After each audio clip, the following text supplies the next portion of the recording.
শুভ সকাল বন্ধুরা, কেমন আছো তোমরা সবাই? আশা করি তোমরা সবাই খুব ভালোই আছো, সুস্থ আছো। সকালবেলা বাবা ঘুম থেকে উঠেই কাজে লেগে পড়েছে জোর কদমে। বালিগুলো এখানে এক জায়গায় ঢিপি করে রাখছে, পুরো ছড়িয়েছিল চারিদিকটা। আজকে সকালবেলা আবার স্টোন চিপ দিতে আসবে, জায়গাটা তো করে রাখতে হবে। তাই দেখো এখানে বালির পাহাড় করে দিচ্ছে। আমি উঠেছি অবশ্য সবারই আগে, কিন্তু এই যে ফোনের কাজ ছিল আমার, একটু করছিলাম। এখন সবাই মিলে টিফিন তৈরি করে নেব, আর খাওয়া দাওয়া করে মা বাবা তো কাজে চলে যাবে, আর আমি করব বাড়ির কাজ। আমি দিদা দুজন মিলেমিশেই কাজ করি, তাহলে কাজটা খুব তাড়াতাড়ি সহজে হয়ে যায়। চলো একটু উপর থেকে ঘুরে আসি। তো এখন বাড়িতে কি কাজ হচ্ছে আমি সেরকম তোমাদেরকে দেখাতেই পারছি না, কারণ হচ্ছে সেই ছাদের উপরে কাঠমারা আছে, সেখানে আমি তো উঠতে পারছি না, তাই তোমাদেরকে কি আর দেখাবো। উপরে হচ্ছে রড বাঁধা, আর নিচে দেখো যেখানেই তাকাবে চারিদিকে শুধু বাঁশ আর বাঁশ। তো বৃষ্টি হচ্ছে একবার করে, আর ওই যে ফাঁকগুলো আছে ওখান দিয়ে জল পড়ে পড়ে নিচটা পুরো কাদা হয়ে যাচ্ছে। আর এই যে দেখো উপরে একটা কালো প্লাস্টিক দেয়া, ওইটা ফুঁড়েও জল পড়ছে, আর আমাদের সিঁড়ির তলায় জল জমে যাচ্ছে। আর এই ঘরটাতে আমি যখনই ঢুকতে যাই তখনই আমার গায়ে আঘাত লাগে। আজকে তো ওই দরজায় এত জোরে গোঁতা খেয়েছি একটা লোহার পেরেকে, পুরো আমার ওখানটায় হাতে ব্যথা হয়ে আছে, ছড়েও গিয়েছে।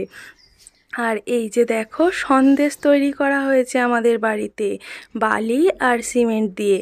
তোমরা কি কেউ খাবে? ছাদ পড়ে গেলে এই সন্দেশগুলো সবার বাড়িতে বিতরণ করতে যাব, যেন সবার খেয়ে দাঁত ভেঙে যায় আর দ্বিতীয়বার খাওয়াতেই না হয়। এগুলো খেতে গেলে দাঁত অবশ্য ভেঙে যাবে। আর একটু মজা করলাম, এগুলো তো আর খাওয়ার জিনিস না। তো আমি এগুলো জীবনের প্রথম দেখছি ছাদ পড়া। আমার জীবনে তো ছাদ পড়া কোনো দিন দেখিনি, তাই এগুলো আমার পক্ষে একদমই অজানা, আর সব কিছুই নতুন জিনিস, কি হচ্ছে না হচ্ছে। প্রথম যখন এই বাড়িতে ছাদ পড়েছিল তখন তো আর আমি আসিনি। আর আমাদের ওই বাড়িতেও, মানে আমার মায়ের বাড়িতেও ওপরে সেট দেয়া আছে, তাই ছাদটা আমার কাছে একটা নিত্য নতুন জিনিস। যেমন ভালো লাগছে দেখতে, তো নানান রকম জিনিস আসছে, দিনে যে কত রকম জিনিস আনতে হচ্ছে তার ঠিক নেই। আমি শুধু দেখেই যাচ্ছি। আর আমার ছেলে এখন যাচ্ছে ওর বড় মার সাথে বাজারে মাছ কিনতে, আমাদের বাড়ি থেকে প্রায় অনেকটাই দূরে। আজকে ওর বায়না হয়েছে যে আমি যাব তোমার সাথে। আর আমি কথা বলতে বলতে কত কি যে ভুলভাল বকি তার ঠিক নেই। যা মনে আসে তাই বলতে থাকি, কিছু তো আর ভাবনা চিন্তা করে রাখি না যে এটা বলবো সেটা বলবো। মাছ আর সবজি নিয়ে আসবে, আর বালির মধ্যে ওর জুতো রেখেছে, তো এখন জুতো বের করতে গেছে। এখন আমি এই ঘরে এলাম, আলু আর একটা পেঁয়াজ নেব। বাঙালির তো সব কিছুতেই আলু লাগে। এখন বানাবো চাউমিন, তার জন্য আলু নিতে এসেছি। তো দুটো আলু নিই, একটা ছোট একটা বড়, আর একটা পেঁয়াজ নিয়েছি। চলো, আমাদের এই ঘরটাতে থাকে আলু পেঁয়াজ। চলো, এখনও কাজে আসেনি মিস্ত্রি দাদারা পিসেরা, এইবারে চলে আসবে, 8টা বেজে গেছে। বাবা সকালবেলায় এই বালিগুলো কত উঁচু ঢিপি করে দিয়েছে, পুরো কত পাহাড়ের মতো উঁচু করে দিয়েছে। আর এইখানে জায়গা করে দিয়েছে, স্টোন চিপ আসবে আজকে, স্টোন চিপ আর রড আসবে। ক টাকার চাউমিন এটা? 20 টাকা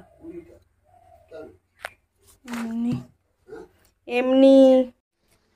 কালকে দেখো দিদা কিছুটা গেঁড়ি ছাড়িয়েছিল, এইবারে যে কটা খোলা পড়ে আছে, আর আমি ছাড়িয়েছিলাম এই হাঁড়ির ভিতরের খোলা কটা আছে, আর এইগুলো এখনো ছাড়ানো বাকি আছে। তো টিফিনটা বানিয়ে নিয়ে আমি এগুলোকে এখন ছাড়াতে বসবো। পিঁপড়ে ধরেছে দেখো। চাউমিনটা বানাচ্ছি, আর সবাই মিলে কাজে চলে এসেছে। আজকে আমাদের বাড়িতে মিস্ত্রি দাদারা কাজে এসেছে 4 জন, আর ওনারা আসার পরেই এই যে ভাইটা, ওনার বাবা, আর সাথে আরও একজন এসেছে ইঞ্জিন ভ্যানে করে রড আর পাথর দিতে। এনারা তো 3-4 দিন ধরে বালি পাথর রড দিয়ে যাচ্ছে আর সাথে সিমেন্টও দেবে যেদিন আমাদের ছাদ ঢালাই পড়বে সেই দিন। তো কবে আমাদের ছাদ ঢালাই পড়বে সব ঠিকঠাক হয়ে গেছে। রবিবার দিন আমাদের ছাদ ঢালাই পড়বে আর সকাল থেকে আসবে অনেক লোকজন। ঢালাইয়ের লোকজন তো আসবে 20 জন মতন আর সাথে 30-40 জন বাড়িতে লোকজন ডাকা হয়েছে খাওয়ানোর জন্য। তো ঢালাইয়ের দিন আমাদের এইদিকে খাওয়ানো দাওয়ানো হয়, অন্য জায়গায়ও হয় কিন্তু আমাদের এইদিকে পাড়ার লোককে ডাকা হয়। প্রথমবার ছাদ ঢালাইয়ের সময় নাকি অনেক লোকজনকে ডাকা হয়েছিল, কিন্তু এবারে না অত আর লোকজনকে ডাকা হচ্ছে না, কারণ এবারে সমস্তটাই দেনার ওপরে করা হচ্ছে। অর্ধেকটা দেয়া হয়েছে আর অর্ধেকটা পুরো দেনা। তো অতটা হাতে টাকা পয়সা নেই, লোন নিয়ে নিয়ে করা হচ্ছে। তাই ওই যাদেরকে না বললেই নয় তাদেরকেই বলা হচ্ছে, নিজেদের কিছু লোকজনকে, পিসি শাশুড়ি মাদের, আরও কিছু আশেপাশের লোকজনদের। তো রবিবার আছে, প্রচুর কাজকর্ম সকাল থেকে, অনেক হুটোপাটা অনেক কিছু।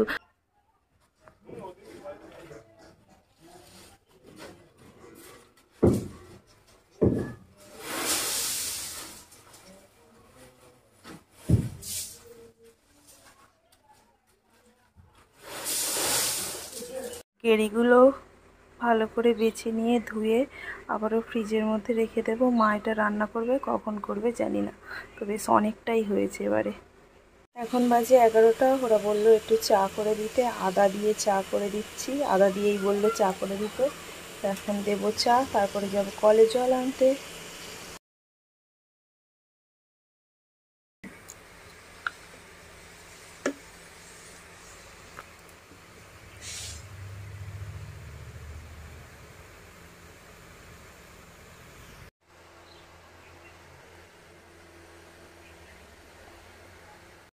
সবাইকে চা দিয়ে আসা হয়ে গেছে আর এসে দেখলাম এই নিচটা পুরো ফাঁকা, নিচে কেউ নেই, সবাই আছে ওই কাঠ মারার উপরে।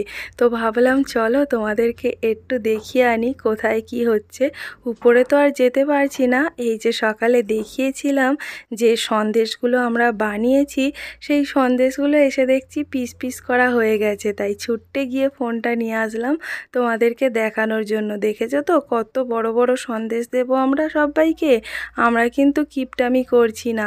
আর উপরে চলছে গান, যেটা বিশাল জোরে জোরে, তাই এখানে ভয়েস আমি দিতে পারছি না আমার নিজের, তাই মিউট করে দিয়েছি।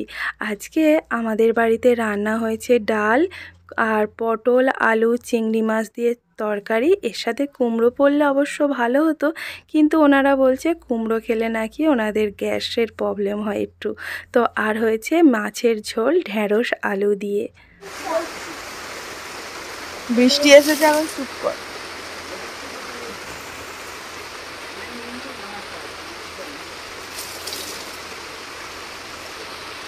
চলো গিয়ে শুয়ে পড়ো, শুয়ে পড়ো।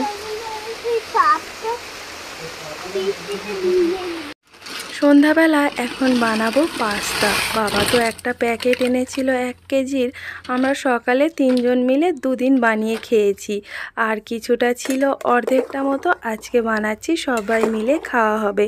আর আমাদের বাঙালিদের তো তোমাদেরকে আগেই বলেছি, আর লোকে কে কী করে জানি না, কিন্তু আমাদের পাস্তা চাউমিনে আলু পেঁয়াজ না দিলে চলে না। তো এখানে আলু পেঁয়াজ টমেটো আর নিয়েছি 2টো ডিম দিয়ে পাস্তাটা বানাবো। আজকে পাস্তাটা খেতে কিন্তু ভালোই টেস্ট হয়েছিল, কেন জানি না পাস্তাটা আমার আবার ভালো লাগে না। এখানে 1 বালতি জামা কাপড় কেচে এনে রেখে দিয়েছি, সেগুলোকে ঘরের মধ্যে মেলবো। আর আমার ছেলের দুষ্টামি। ওটা কি হচ্ছে? ওই জামা কাপড়গুলো ঘরে এখানে মেলবো, আর ওই জামা কাপড়গুলো তুলে রেখেছি, শুকিয়ে গেছে, ভাঁজ করে করে রাখবো। ওর মধ্যে পিঁপড়ে আছে, এখন যদি পিঁপড়েগুলো না যায় আমাকে আবার বেছে বেছে ছাড়াতে হবে। আর চলো পাস্তাটা করে নিই, বাবা মা এখনও কাজ থেকে আসেনি, ওরা এলে খাওয়া দাওয়া করবে। এখন তারপরে আবার চা করব। রাতের রান্না আজকে, রাত্রেবেলা রান্না গেরি রান্না হতে পারে, দেখা যাক কি হয়। আমার অবস্থাটা দেখো, পুরো উস্কো সুস্কো, মাথাটাও এখনো আঁচড়ানো হয়নি। তো কাজবাজ করে নিই, তারপর আমার কাজ, সারা রাত পড়ে আছি। পাস্তাটা আমার পুরো রেডি হয়ে গেছে। এরপরে অবশ্য এতে একটু টমেটো সস দিয়ে ভালো করে নেড়ে চেড়ে সবাইকে দিয়েছিলাম খেতে।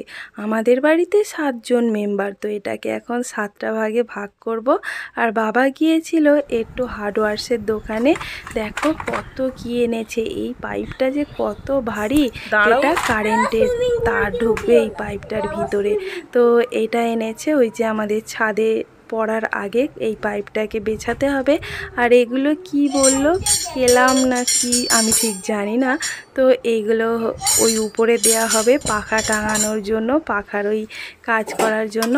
আর এক্সট্রা করে কিছু এনেছে, ওগুলো আমার ছেলে দোলা চড়বে, দোলা খাটানোর জন্য। তো সবটাই পরে তোমাদের সাথে শেয়ার করব। আমি এখন সন্ধ্যাবেলা গেঁড়ির ঝোল রান্না করছিলাম, দেখালাম। এখন যাচ্ছি, এই যে বৃষ্টি হচ্ছে তার মধ্যে উনানে গিয়েছে আমাদের গ্যাসটা ফুরিয়ে। তো আমাদের প্রায় সময়ই এরকম হয়।